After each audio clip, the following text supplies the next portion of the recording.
Ano kaya magiging lagay ng panahon ngayong Labor Day? Alamin na natin ang ulat mula sa ating resident meteorologist na si Ginoong Nathaniel Cruz. Good morning, Mantani! I am ready!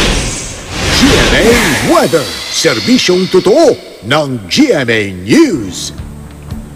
Good morning, Susan, at good morning mga kapuso. Araw po ng paggawa nga ngayon na holiday. Maganda ng panahon ng babati sa maraming panig ng bansa ayon sa Pag-asa.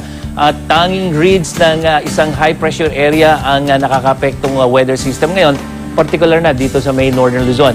May kataasan nga lamang po ng tsansa ng ulan sa northern at central part ng Luzon base sa datos ng The Weather Company, tulad po dyan sa Tuguegarao, dyan sa Baguio at ibang bahagi ng Central Luzon. At dito sa Metro Manila mga kapuso, maulap ang ating kalangitan at bahagyang mataas yung tsansa ng ulan o kay thunderstorm lalo na pagdating ng hapon hanggang sa gabi. Pero mga kapuso, kahit na may tsansa ng pagulan, yung ating init factor, posibleng umabot ng 38 degrees Celsius kaya maalinsangan pa rin po ang ating panahon.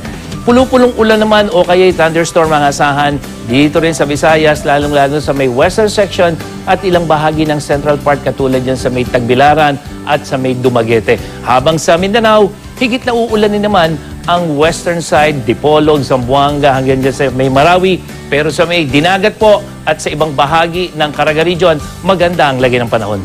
Mga kapuso, kapag tumitindi ang init ng panahon, nagiging problema rin ang fish kill sa mga lawa at fish pond. At sa pagtaas po kasi ng temperatura sa tubig, numinipis yung supply ng oxygen para yan sa mga isda at pagkain na gaya ng algae. At nakakapekto rin ang polusyon sa ilang fish pond, kaya mahalaga po at natitiyak na lagi ang kalinisan nito at kaayusan ng mga fish cages. At yan ang latest mula sa GMA Weather. Mag-download na ng I Am Ready PH app sa inyong iOS at Android smartphones. Bisitahin naman lagi ang www.imready.ph o ang aming Facebook, Twitter at Instagram accounts. Ako po si Nathaniel Cruz, magplano para sigurado. I am ready. Serbisyong totoo ng GMA News. Samantala, puntahan naman po natin si Susie.